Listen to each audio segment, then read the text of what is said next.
Breaking news today in Northern California, where firefighters are battling more than 840 wildfires.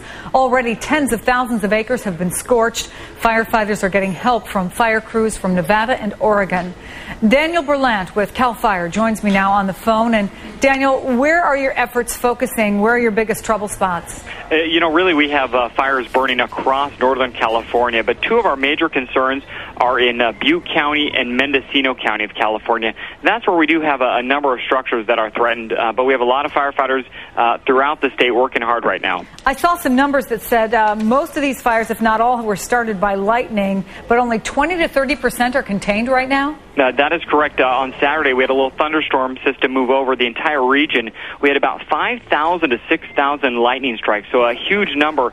Out of those, about 800 plus started little wildfires. A lot of them are small acreage, half acre, 1 acre, but some have now grown to being over, a couple, 3, 4, 5,000 acres. Have you gotten lucky in the sense that most of these have been started in largely unpopulated areas? Well, it's definitely a lot of the fires are burning in areas that are much more rural, but there still are homes in there. So whether anytime we have life or property threatened, we take it very seriously. When you're talking 840 fires, how many people do you have fighting these fires, and is that enough help that you're getting from Nevada and Oregon? Are there other states that either are involved or are getting involved?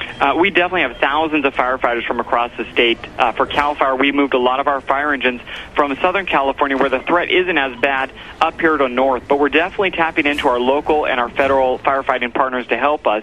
Governor Schwarzenegger here in California actually issued an executive order allowing us to mobilize our firefighting resources earlier than usual. That really allowed us to have more firefighters on the front lines to be able to respond to these fires. Yeah, the prognosis isn't for a very good fire season. Certainly you had a very dry spring. What's the outlook there, Daniel?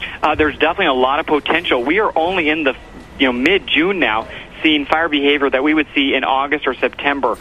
So there's definitely a lot of potential for a very, very busy fire season for us. Daniel Berlant from CAL FIRE. I know you guys have a long day, week, and season ahead of you. Thanks so much for taking the time to talk with us. Thanks, Chris.